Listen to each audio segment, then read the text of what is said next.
20 লক্ষ টাকা দিয়ে আমি আমার শখের গাড়িটা কিনে নিলাম। জীবনে অনেক শখ ছিল এরকম একটা গাড়ি আমার হবে। আমি নিতে চাইছিলাম ব্ল্যাক কালার, কিন্তু পছন্দ হয়েছে রেড কালার, সেজন্য রেড কালার নিয়ে নিলাম। তো এদিক সেদিক যাওয়ার জন্য একটা গাড়ি অবশ্যই দরকার, তো বাইক নেওয়ার শখ ছিল, তো বাইক না নিয়ে কার নিয়ে নিলাম একবারে, কারণ বন্ধু বান্ধব এই কারে উঠতে পারবে, আর বাইক নিলে একজনের বেশি উঠানো যায় না। গাড়িটা নিয়ে মাত্র আমি ভিডিও করা শুরু করে দিলাম, গাড়িটা এখনো পরিষ্কার করি নাই। গাড়ির সামনের লাইট গুলো দেখছেন লাল কালার, এগুলো রাতের বেলায় অনেক সুন্দর লাগে। তারপরে যখন এত টাকা দিয়ে একটা গাড়ি নিয়েছি, আপনাদেরকে তো দেখানোর অনেক প্রয়োজন মনে করি, কারণ আপনারা ছাড়া আমার কে আছে। যখন নিজের শখের গাড়িটা নিয়ে নিজে একটু পোস্ট দিতেছি, ভিডিও করতেছি, অনেক ভালো লাগতেছে। এদিকে এলাকার অনেকজনে আমার দিকে তাকাচ্ছে, বলতেছে এইতে এই গাড়ি পাইলো কই। আর যখন কার চালাবে, এখন হ্যান্ডসাম হয়ে মাইকেল হয়ে তো চলাফেরা করাই লাগবে। নিজের যখন একটা জিনিস থাকে তখন বুকটা অনেক বড় হয়ে যায়। তারপরে একটু পোস্ট দিয়ে এলাকার মধ্যে একটু ভাব নিচ্ছিলাম, তো তারপরে এখন ভিতর দিকে ঢুকিয়ে এবার তো আপনাদেরকে আওয়াজটা শোনাবো গাড়ির। একদম রেড কালার, আরো পড়তেছে সূর্যের আলো, সূর্যের আলোর মধ্যে চকচক করতেছে গাড়িটা কি আমার মানাইছে অবশ্যই কমেন্ট বক্সে জানাবেন। তারপরে এখন গাড়িটা আপনাদেরকে একটু চালাই দেখাবো আমি।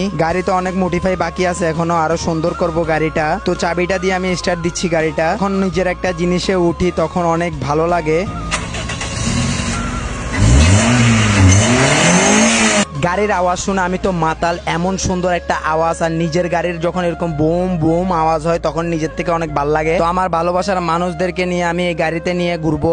গাড়ির ভিতরে আরো অনেক কাজ করব। গাড়ির ভিতরে 2টা স্পিকার লাগাবো, যেন ধুপ ধুপ ধুপ আওয়াজ হয়, গান বাজাতে পারি। আর গাড়িটা তো উঠে মাত্র আমার এমন মন দিল শান্তি হয়ে গেছে। নিজের একটা গাড়ি থাকলে ভাই এমনিতেই মন দিল শান্তি হয়ে যায়। তারপরে দেখলাম গাড়ির উপরেও একটা ছাদ আছে, এদিক দিয়েও বেরোতে পারবো। কি আপনারা অবাক হলেন? আরে ভাই, আমার যদি সামর্থ্য থাকতো আমি সর্বপ্রথম আমার মায়ের স্বপ্নগুলো পূরণ করতাম। গাড়িটা একটা বড় ভাইয়ের গাড়ি, কিছুক্ষণের জন্য ভাড়া নিয়ে একটু ভিডিও করে একটু স্টাইলিশ ভিডিও করলাম। তারপরে ভাইয়ের গাড়িটা ভাইয়েরে বুঝাই দিলাম। তারপরে ভাইয়ের গাড়িটা নিয়ে ভাইয়ে চলে যাইতেছে।